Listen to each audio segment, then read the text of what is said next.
Je voudrais qu'on puisse se rendre dans Actes des Apôtres au chapitre 17 pour lire les versets 30 et 31. Et après, en deuxième référence, nous irons dans Apocalypse, chapitre 20, à partir du verset 11. Première référence donc ce matin, Actes des Apôtres, chapitre 17.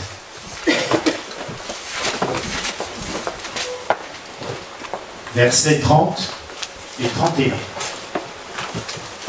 Je lis donc. Dieu, sans tenir compte des temps d'ignorance, annonce maintenant à tous les hommes, en tout lieu, qu'ils aient à se repentir, parce qu'il a fixé un jour où il jugera le monde, selon la justice, par l'homme qu'il a désigné, ce dont il a donné à tous une preuve certaine, en le ressuscitant des morts. Amen. Deuxième passage dans Apocalypse.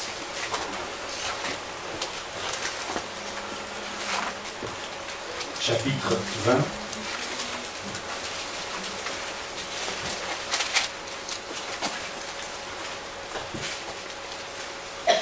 À partir du verset 11. La Bible nous dit: Puis je vis un grand trône blanc, et celui qui était assis dessus, La terre et le ciel s'enfuirent devant sa face, et il ne fut plus trouvé de place pour eux. Et je vis les morts, les grands et les petits qui tenaient devant le trône.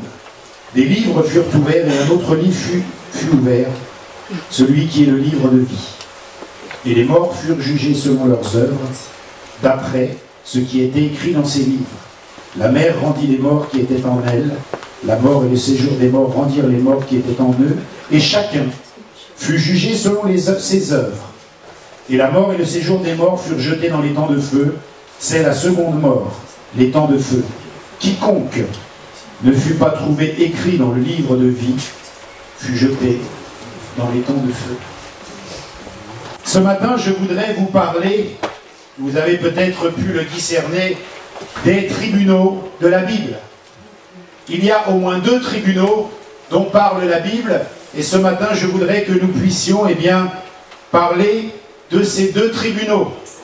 Le premier, c'est, je dirais, le jugement dernier, les grandes assises de tous les temps, là où le livre de vie va être ouvert. Et la Bible nous dit que si notre nom ne figure pas dans ce livre de vie, nous serons jetés globalement dans les temps de feu. Ça, c'est les grandes assises de toutes les nations. C'est le jugement dernier. Et la Bible nous dit aussi qu'il y a un autre tribunal. C'est le tribunal de Christ. Là, c'est pour les croyants qui devront rendre compte de leur vie, de la vie qu'ils ont menée sur terre, de ce qu'ils ont fait ou pas fait, selon l'ordonnance de la parole de Dieu. Il y a donc 2 tribunaux, globalement. Le jugement dernier, le tribunal de toutes les nations, là où le livre sera ouvert. Et si notre nom ne figure pas dans ce livre, la Bible est sans appel. Et la Bible dit qu'en tant que croyant, il y aura un autre tribunal, qui est le tribunal de Christ. On va lire quelques références pour bien créer ce distinguo. Dans Romains chapitre 14, versets 10 à 12, il est dit: Nous comparaîtrons tous devant le tribunal de Dieu. Chacun de nous rendra compte à Dieu pour lui-même.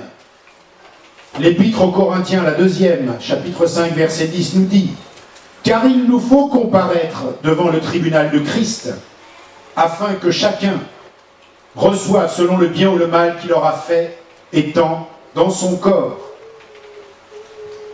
Nous devons comprendre ce matin qu'il y a 2 tribunaux. Un pour ceux qui n'auront pas cru, qui n'auront pas accepté Jésus-Christ comme Seigneur et Sauveur dans leur vie, et un tribunal pour les croyants. La parole de Dieu nous le dit. Alors le tribunal de Christ ne décidera pas du salut. C'est pas à cet endroit-là qu'il sera dit tu es sauvé ou perdu. Le tribunal de Christ, c'est un tribunal, c'est une récompense. C'est un lieu où les croyants seront récompensés sur la base de leur service pour Christ. La parole de Dieu dit que les critères de jugement lors de ce tribunal seront probablement l'obéissance à la grande commission. Vous retrouvez ça dans Matthieu au chapitre 28, versets 18 à 20. En fonction de notre victoire sur le péché, en fonction du contrôle de notre langue, dira Jacques, chapitre 3, etc., etc. La Bible mentionne que les chrétiens, les croyants recevront des couronnes. C'est écrit dans la parole de Dieu pour les différentes choses sur la base de leur fidélité, de leur service pour Christ. 1 Corinthiens chapitre 9, 2 Timothée 2, verset 5. Cela, ce sont pour les références, pour étayer, pour étoffer ce qu'on dit. Alors la parole de Dieu déclare quoi? La parole de Dieu dit qu'il y aura un jugement dernier, un jugement sans appel, où là sera ouvert un livre. Et là c'est la fin. C'est pas un jugement parce que les hommes seront pécheurs ou les hommes ne seront pas pécheurs. C'est un jugement pour le fait de ne pas avoir cru, de ne pas avoir accepté le message de Dieu pour les hommes. Et vous savez, dans tout jugement, dans tout tribunal, quand on va au tribunal, eh bien c'est parce que généralement les choses ont été faites. On ne peut plus revenir sur les faits. Quand on va dans un tribunal pour une raison quelconque, c'est parce qu'il y a eu quelque chose avant, et c'est trop tard, cette chose-là ne changera plus. Elle a été faite, et on vient pour parler de ce qui a été fait. Et la Bible nous dit que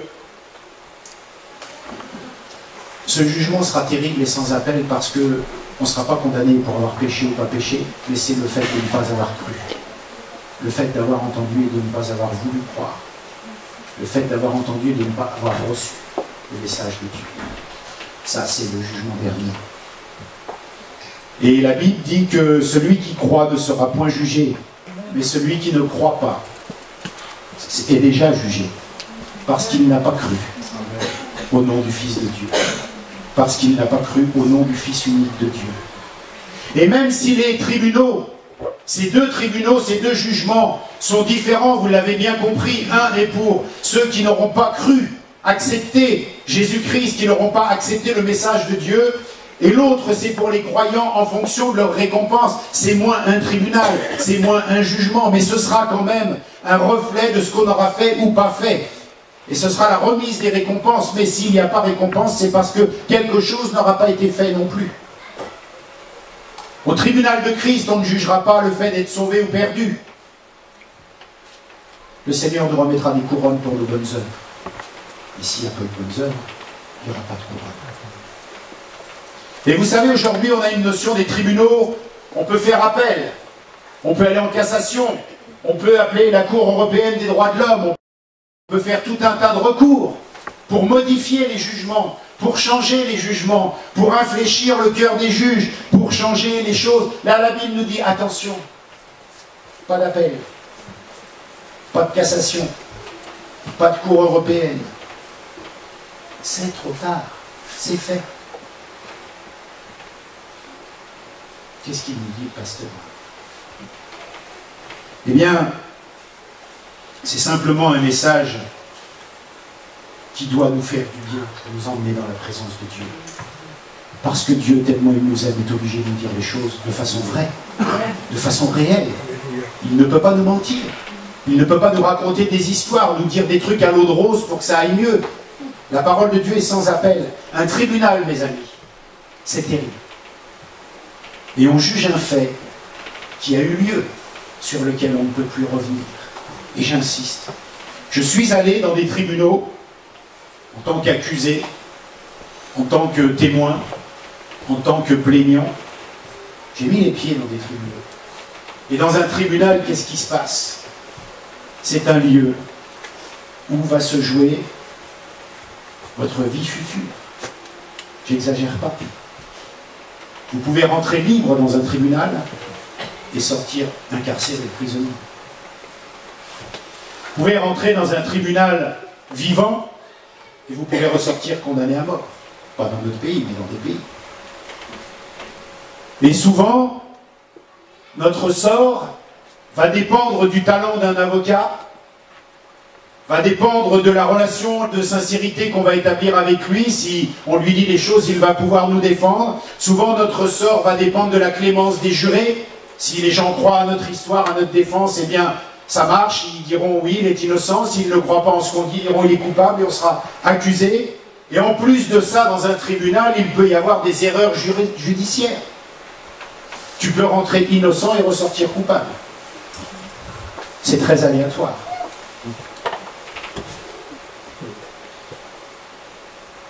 C'est la même chose pour les choses de Dieu. On joue sa vie. On joue sa vie éternelle. On joue tout ce qui se passe après la mort.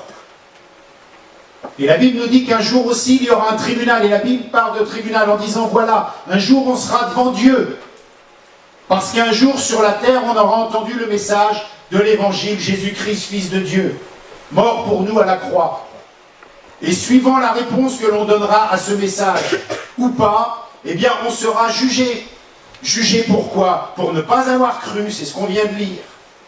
Mais la Bible parle à deux niveaux. Elle dit que nous aussi, croyants, eh bien, on comparaîtra au tribunal de Christ, pas en tant qu'accusé, pas en tant que personne qui n'est pas sauvée, mais en fonction de la réponse que l'on aura donnée à l'obéissance de la parole de Dieu ou pas. Si la parole de Dieu dit de faire quelque chose et on ne le fait pas, on n'aura pas notre couronne. Bien sûr, on ne parle pas du salut dans ce tribunal de Christ. Mais l'exemple des tribunaux, le jugement dernier ou le tribunal de Christ nous parle à deux niveaux. Il suffit juste à nous de nous placer dans la case qui correspond à notre vie, à notre situation. Et on va avancer. Il y a des jugements, il y a des tribunaux où on ne peut pas se défendre tout seul. Il faut absolument un avocat. Il y a certains tribunaux dans lesquels on peut aller sans avocat, on peut se défendre tout seul. Il y en a d'autres, on ne peut pas. Il faut un avocat. Et je vous assure, quand on va au tribunal, pour une raison quelle qu'elle soit, on a vraiment intérêt à avoir un très très bon avocat. On a vraiment intérêt à avoir le meilleur avocat du monde, si on est riche. Si on peut se payer Maître Vergès, vous voyez tous ces avocats de notoriété qui arrivent à renverser des dossiers même complètement perdus d'avance, et bien eux, ils arrivent. Et quand on est dans cette situation-là, qu'on va au tribunal et qu'on a vraiment besoin d'être défendu, eh bien, si on peut avoir le meilleur avocat, c'est génial, parce qu'on a beaucoup plus de chances de s'en sortir. Et là, on court partout, on cherche un très bon avocat. Et le parallèle, la Bible nous dit que nous pouvons prendre dans notre vie de tous les jours, dans nos systèmes de tribunal, dans nos systèmes de vie, une analogie avec la parole de Dieu, parce que c'est la même chose. On a intérêt, lors du passage au tribunal, devant Dieu, à avoir un très bon avocat. Et la Bible nous dit que, vous savez bien sûr où je veux en venir, mais que le meilleur avocat du monde ne suffira pas pour comparaître au jugement dernier. Parce qu'au jugement dernier, les dés seront jetés. On pourra dire, oui, mais si j'avais su, si j'avais entendu, si j'avais voulu, il n'y aura plus d'avocat qui pourra nous défendre. Parce que le seul avocat, Jésus-Christ, on n'en a pas voulu. Le seul avocat, qui était rançon, on n'en a pas voulu. Et là, il sera trop tard pour dire, mais si j'avais su, si j'avais pas... C'est fini, le jugement est là, on est jugé pour quelque chose qu'on n'a pas voulu avant. Et vous allez me dire, mais c'est horrible, mais c'est dramatique. C'est la parole de Dieu. Il n'y aura pas d'appel. On ne pourra pas dire, ah là, je vais faire appel, parce qu'on ne l'avait pas dit. Je vais appeler un grand avocat, il va essayer. Non, là, c'est fini. C'est devant Dieu, ce jugement dernier. Plaise à Dieu que nous y soyons pas, que notre nom soit trouvé dans le livre de vie. Ça, c'est notre désir le plus cher. Alors, pourquoi un jugement dernier? Pourquoi on parle de choses? Vous allez me dire, la majorité d'entre nous sommes croyants, connaissons Dieu parce qu'il est bon de réentendre les vérités fondamentales de la parole de Dieu. Et il est bon, quand on parle de Dieu à quelqu'un, de pouvoir lui donner les arguments et les éléments de la parole de Dieu. Et il est bon que si dans ce lieu, quelqu'un n'a pas fait cette démarche, il puisse entendre ce que la parole de Dieu déclare. Parce qu'on ne se connaît pas tous. On ne sait pas comment sont les cœurs. On ne sait pas comment sont les vies.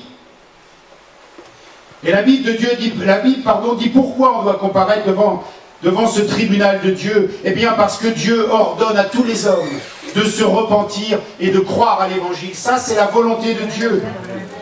On l'a lu. Dieu, sans tenir compte des temps d'ignorance, annonce maintenant à tous les hommes en tout lieu qu'ils ont à se repentir parce qu'il a fixé un jour où il jugera le monde, selon la justice par l'homme qu'il a désigné, ce dont il a donné à tous une preuve certaine, en le ressuscitant des morts. Je voudrais tellement qu'on réalise ce matin qu'il y aura un jour où ce sera vraiment trop tard. Ça doit nous pousser à parler de Dieu. Ça doit nous pousser à dire la vérité aux gens. Ça doit nous pousser à... On s'en fiche qui nous prennent pour des illuminés, ce que vous voulez. Je te dis ce que Dieu va faire. Je te dis ce que Dieu va faire. Parce que Dieu va le faire, c'est sa parole. C'est sévère comme message, pas du tout, c'est ce que dit la Bible. C'est ce que dit la Bible.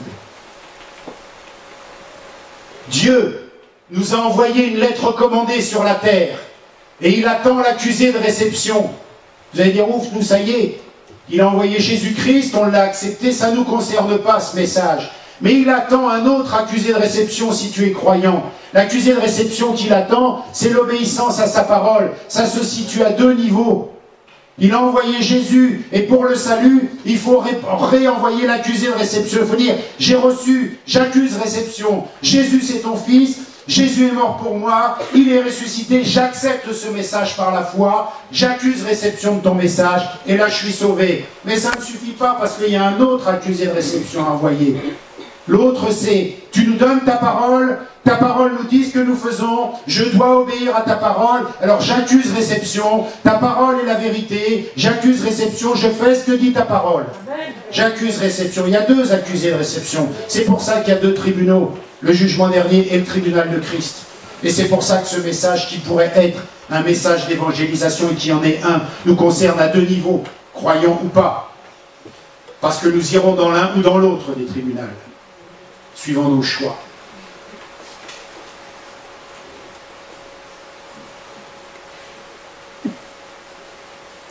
J'aimerais vous dire que Dieu nous aime, Dieu guérit, Dieu nous sauve, Dieu nous fait une belle vie. Mais il y a aussi ce genre de message-là.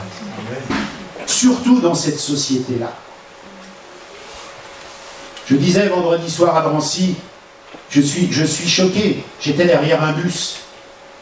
Dans cette société-là, dans ce monde. C'est pour ça que le message doit devenir plus franc, plus direct, plus clair. Ce bus-là, il était écrit derrière ce bus. C'était Gleden, là où Eden, je ne sais pas quoi. Et c'était un site de rencontre créé par les femmes, pour tromper ses maris dans des rencontres extra-conjugales. Vous imaginez le délire de notre société. Vous imaginez le message qu'on lance à nos enfants. Vous imaginez la colère de Dieu. Et des gens osent croire qu'il n'y aura pas de tribunal. Des gens osent croire que tout ça, ça va se passer comme ça impunément. Mais lisez la parole de Dieu. Vous voyez, chaque fois que Dieu s'est mis en colère contre une nation, c'est passé.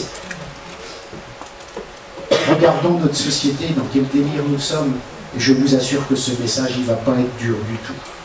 Il va être simplement réaliste, conforme à la parole de Dieu.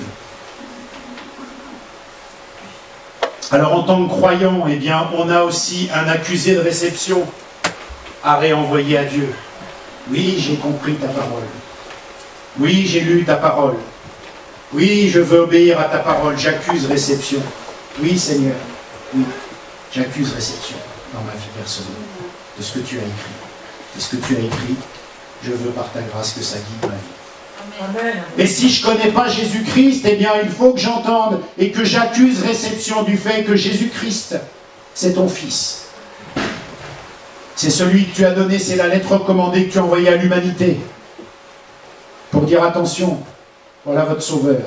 Vous êtes libre de ne pas l'accepter. Il ne faudra pas vous plaindre au jugement. Parce que vous avez été avertis, vous avez été prévenus. Qu'est-ce que l'Évangile? On le sait tous, c'est une bonne nouvelle.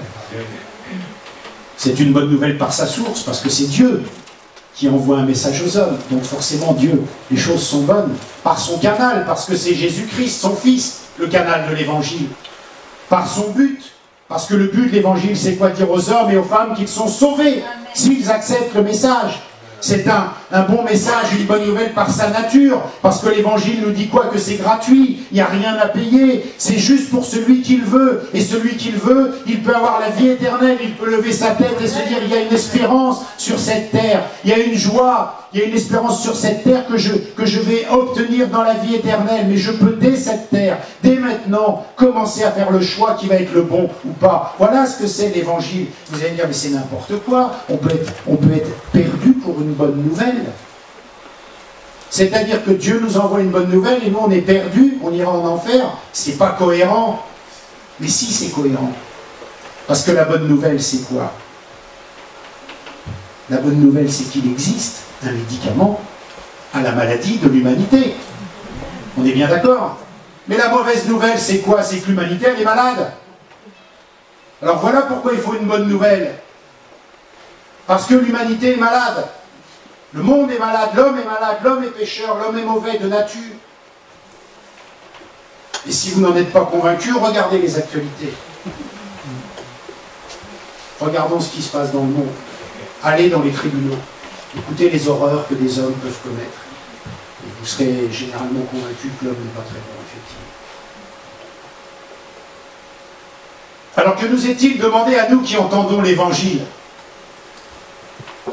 Eh bien, c'est d'y obéir en y croyant simplement par la foi. Et pour ça, je ferai quelques rappels. Hébreux chapitre 11, verset 6. Or, il est impossible de lui être agréable sans la foi, car il faut que celui qui vient à Dieu croit que Dieu est, et qu'il est le rémunérateur de ceux qui le cherchent. Romains chapitre 10, verset 17. Ainsi la foi vient de ce qu'on entend, et ce qu'on entend vient de la parole de Christ ou de Dieu, selon les versions. Et ne pas croire à l'évangile, ne pas croire ce message, et on est libre de ne pas croire, mais ne pas croire ce message, nous dit Dieu, c'est désobéir à Dieu. Et si on désobéit à Dieu, qu'est-ce qui se passe? On perd le privilège du salut, puisque comment échapperons-nous si nous négligeons un si grand salut qui a été premièrement annoncé par le Seigneur et nous a été confirmé par ceux qui l'avaient entendu? Ne pas obéir à ce que Dieu dit. Dieu dit, vous êtes perdus. Il nous envoie un messager de salut. On a le droit de ne pas recevoir ce message. Néanmoins, vu qu'on a refusé ce message sur cette terre, au jugement dernier, il n'y aura plus d'issue. Puisqu'on a refusé ce message sur cette terre. C'est ce que Dieu dit. Et Dieu est tellement bon qu'il nous dit, attendez, le message que je vous donne au travers de Jésus-Christ, mon Fils, je vous le dis, mais je vous le confirme. Parce que le royaume de Dieu s'est approché de vous. Et le royaume de Dieu, il guérit les malades, il change les vies, il rend les cœurs mauvais en cœurs bons. Le royaume de Dieu, il se passe des choses, il y a un avant, il y a un après. Voilà, je donne la preuve que ce que je dis est la vérité. Parce que je l'ai ressuscité des morts, mon Fils. Et il fait plein de choses qui prouvent que ce qu'il dit est vrai. Donc la personne qui refuse ce message, elle a bien sûr le droit, mais au jugement dernier, il n'y aura plus d'appel. Désobéir à Dieu, on l'a dit, c'est perdre le privilège du salut, mais c'est aussi vivre la perdition éternelle, double peine. Non seulement on n'est pas sauvé, mais le reste du temps, on va le vivre en enfer. Double peine. Si vous n'en êtes pas convaincu, dans un feu flamboyant pour exercer la vengeance contre ceux qui ne connaissent point Dieu et qui n'obéissent pas à l'évangile de notre Seigneur Jésus-Christ. Et étant en enfer, Luc chapitre 16, verset 23, en élevant ses yeux, comme il était dans les tourments, il vit de loin Abraham et Lazare en son sein. Alors des gens diront, oui, des vieilles histoires de bonnes femmes. Excusez-moi les sœurs, on n'est pas de... C'est vraiment courant. On peut. Et la force du diable, c'est quoi? C'est de nous faire croire justement que tout ça, c'est des histoires.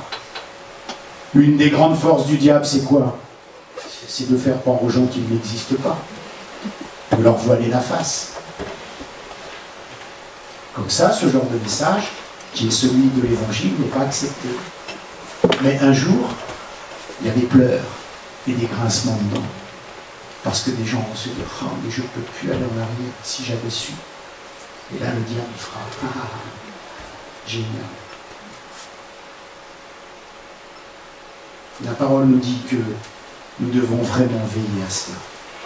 Et veiller à cela, je dirais, à deux niveaux, mais surtout Pourquoi il y a une analogie entre les tribunaux et ce qu'on vit sur cette terre et un tribunal sur terre? Parce que l'Esprit de Dieu veut nous faire comprendre que c'est pendant notre séjour sur terre, pendant que nous sommes sur cette terre, que nous devons préparer notre défense, que nous devons ne pas comparaître au jugement dernier et obtenir notre couronne, nos couronnes, puisqu'il y en a plusieurs bibliquement, pour le tribunal de Christ.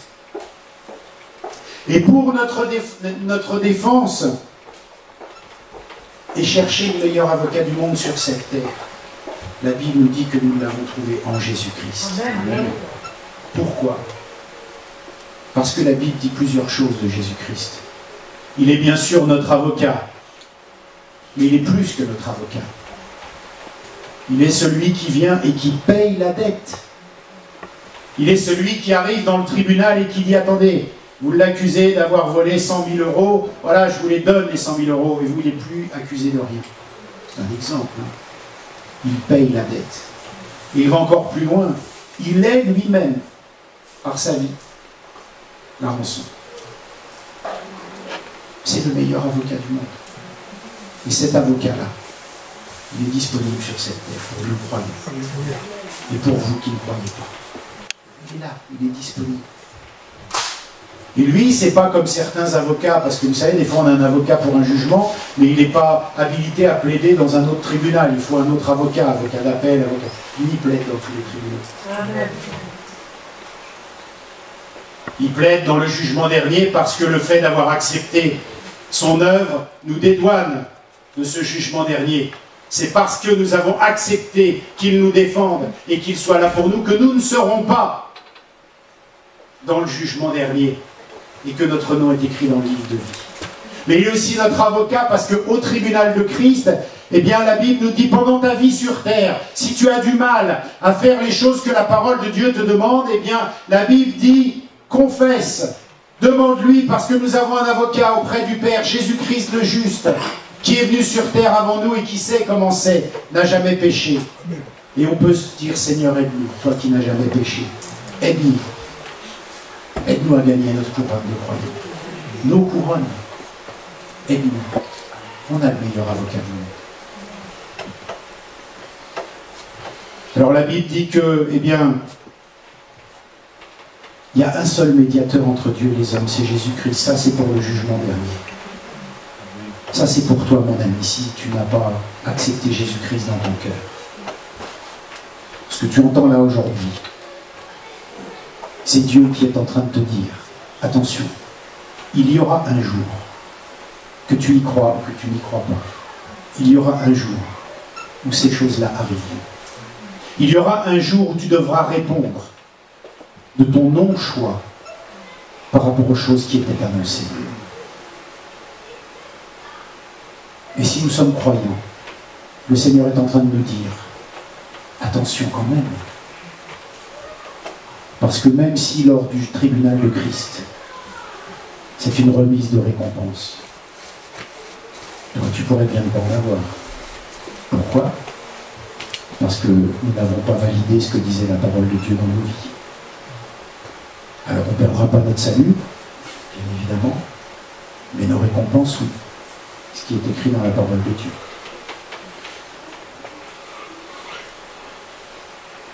Le royaume de Dieu s'est approché de nous, nous dit la parole de Dieu, au travers d'un sauveur, Jésus-Christ. Et dans ce dossier du tribunal, il faut simplement plaider coupable. Il faut simplement que l'homme se reconnaisse pécheur et dire oui, je suis coupable. C'est notre ligne de défense. Et si nous plaidons coupables, si nous confessons nos péchés, eh bien la Bible nous dit que c'est le début du chemin pour la vie éternelle. Après, il faut accepter Jésus-Christ comme Seigneur et Sauveur. Après, il faut vivre en conformité avec sa parole. Mais si nous plaidons coupables, on est dans la bonne voie. Et Dieu est juste. La Bible nous dit que le royaume de Dieu s'est approché de nous avec puissance. Ça, c'est pour nous, croyants aussi. C'est-à-dire que Dieu ne peut pas nous dire des choses et ne pas veiller pour que ces choses s'accomplissent dans nos vies et ne pas manifester ce qu'il dit. Alors il s'approche de nous avec puissance. Et il a dit, vous direz dans la parole de Dieu, qu'il est venu guérir les malades. Il dit, le royaume de Dieu s'est approché de vous. C'est écrit dans la parole de Dieu. Allez guérir les malades. Allez dire le message de la bonne nouvelle aux gens. Allez dire aux gens de changer de vie. Allez dire qu'ils sont complètement plantés là, avec leur bus qui est en train de vanter que des femmes et bien tromper leur mari sur des sites de rencontres. Et tous ces délires de société, c'est un exemple. J'avais ça souligné, mais il y en a plein d'autres. Hein.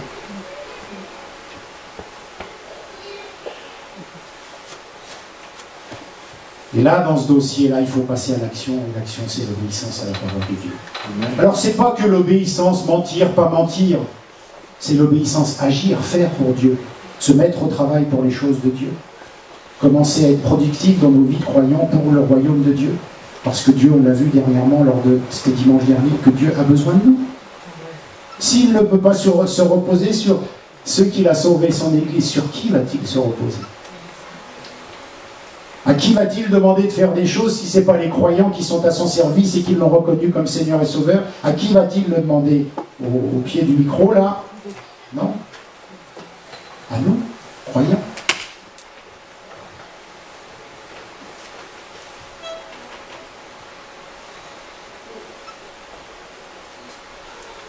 Ça fait... Vous m'entendez là? Ça fait vraiment peur. Moi, ça m'a toujours fait flipper, ce truc-là. Ce mot « trop tard ».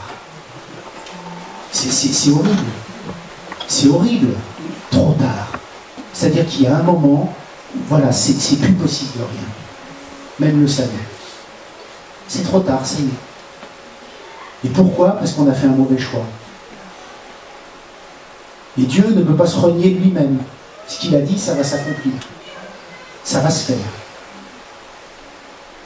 C'est pour ça que je nous exhorte. Et mon ami, si tu n'as pas accepté Jésus-Christ comme Seigneur et Sauveur, il est vraiment temps là de le faire. Il est vraiment temps. Il est vraiment temps. Et si nous sommes croyants, il est vraiment temps de commencer à accuser réception de ce que dit la parole de Dieu. De commencer à mettre des perles sur notre couronne. C'est une image, hein, ça ne vous parle pas une couronne. Mais je vous assure qu'à ce moment-là, ça va nous parler. On va savoir ce que ça veut dire. Perdre sa récompense et être sauvé comme au travers du feu.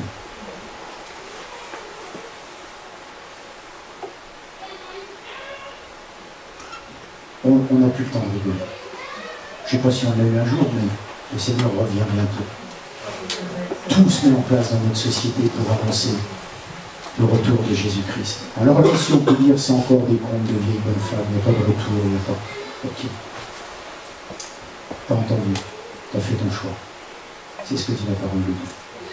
Alors ce matin, je voudrais que nous puissions réaliser ensemble comment nous voulons comparaître. Parce qu'on va y arriver un jour. Le temps passe, les journées s'écoulent et un jour on sera proche de ce moment-là. Comment voulons-nous comparaître devant Dieu? J'espère de tout mon cœur que c'est bien sûr pas au jugement dernier, mais même au tribunal de Christ, qui est normalement un bon moment, puisque c'est la remise des récompenses de notre belle vie croyante. Il peut y avoir des hics, il peut y avoir des couacs, il peut y avoir des loupés. Et la Bible dit la bonne nouvelle, la merveilleuse nouvelle, c'est que là, sur cette terre, on a encore totalement l'occasion de renverser tout ça. On a encore là totalement l'occasion de changer tout ça, parce qu'il n'est pas justement là trop tard. Il sera trop tard, mais il n'est pas trop tard. Maintenant. Et c'est maintenant qu'on doit agir. On construit, pardonnez-moi cette comparaison, on construit son futur. Maintenant. Là où on construit notre salut. Là où on amasse des perles sur notre couronne, c'est maintenant. C'est pour ça que, bien sûr, on doit accepter Jésus-Christ comme sauveur. Ça, c'est vraiment la base du message de l'Évangile et du salut de l'homme. Mais c'est pour ça aussi qu'il faut une Église et des croyants qui travaillent, qui avancent, qui sont zélés, qui témoignent. Comment on veut comparaître devant le Seigneur? Il faut faire des choses. Il faut faire des choix. Il faut agir. Vendredi soir, nous étions à Drancy pour l'ouverture de la première cellule de maison de notre église, en tous les cas. Il y avait, peut-être je me trompe d'un ou deux, je ne sais pas, on va dire il y avait au moins 9 inconvertis. 9 personnes, toute une famille hindoue qui est venue, comme ça. Le père, le fils, la mère, le frère, le beau-frère, tous, ils sont tous venus. On a prêché l'évangile. On sentait qu'il y avait, frère Henri c'était là avec nous, on sentait qu'il y avait des cœurs qui étaient quand même un peu touchés. Mais si on n'organise pas cette réunion, si on ne se déplace pas, si le frère ne vient pas, si moi j'y vais pas, si la sœur ne met pas sa maison à disposition, il ne se passe rien et on ne travaille pas. Ça coûte, il faut y aller. C'est ce que nous demande la parole de Dieu. Et Dieu, on lui dit, Seigneur, on travaille pour toi, fais que des personnes viennent entendre l'évangile, on ne peut pas faire des réunions pour rien. Toute une famille qui vient. Merci Seigneur. Tu réponds donc aux prières alors? Oui, oui. Attention, je vais répondre, me dit le Seigneur. Si tu me demandes du travail, je vais t'en donner. Il faut vraiment, parce que les temps avancent, il faut vraiment qu'on rentre dans cette réflexion et qu'on rentre dans cette joie de se dire mais c'est tellement formidable, c'est tellement exceptionnel de pouvoir maintenant, alors que j'ai la possibilité de le faire, et bien de gagner toutes ces choses, d'obtenir toutes ces choses. Voilà ce que je voulais partager avec vous ce matin. Pourquoi? Parce que l'actualité, les temps, parce que l'Esprit de Dieu me pousse à rentrer encore de plus en plus dans le vrai, dans les choses de la parole de Dieu. C'est plus forcément le discours qui va remplir les églises, on est bien d'accord. Mais on n'est plus dans le développement personnel. On est de ce que dit la parole de Dieu. Et Paul nous dit qu'il n'avait encore pas souffert jusqu'au sang, hein. Donc il y a de la marge. Mais ce n'est pas de la souffrance. Quand vous voyez des gens qui sont guéris, quand vous voyez des gens qui sont touchés dans leur cœur et qui disent « Ah, Jésus, oui, ça se trouve, il existe, je veux bien l'accepter », vous dites « Mais c'est extraordinaire. Ça veut dire que cette personne-là, je suis parce que je lui ai dit, c'est pas moi qui le fais, mais je suis en train de contribuer à son salut. C'est comme si je lui sauvais la vie parce que j'ai ouvert la bouche. Je ne peux pas me taire. » Et après, c'est la parole de Dieu qui fait bien sûr son action dans les cœurs, on est d'accord. Alors on va prier. Et on va se réjouir. Parce que c'est une réjouissance que d'être sauvé. Même si les messages sont rudes, c'est quand même merveilleux d'être sauvé, d'avoir la vie éternelle devant soi, d'avoir eu l'occasion d'entendre Jésus-Christ nous dire « Je t'aime », d'avoir eu l'occasion de voir Jésus-Christ agir dans nos vies, c'est quand même exceptionnel. Alors on doit se réjouir de ça. On va se lever, on va louer le Seigneur ensemble et on va lui dire merci. Merci pour tout ce que tu as fait. Et c'est ça la joie du travail. C'est ça notre marque de fabrique.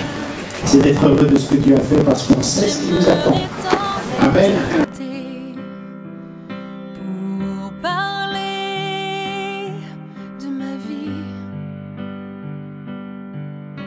et ce que j'ai appris, parfois durement et parfois simplement. J'ai cherché à répondre aux grands mystères. J'ai trouvé le grand amour, celui qui donne sans retour. Il a sauvé ma vie, c'est pourquoi je l'ai suivi. Qu'attendez-vous pour vivre? Qu'attendez-vous pour croire? Qu'attendez-vous pour découvrir que c'est Dieu qui donne l'espoir? J'ai marché à ses côtés, il m'a guidé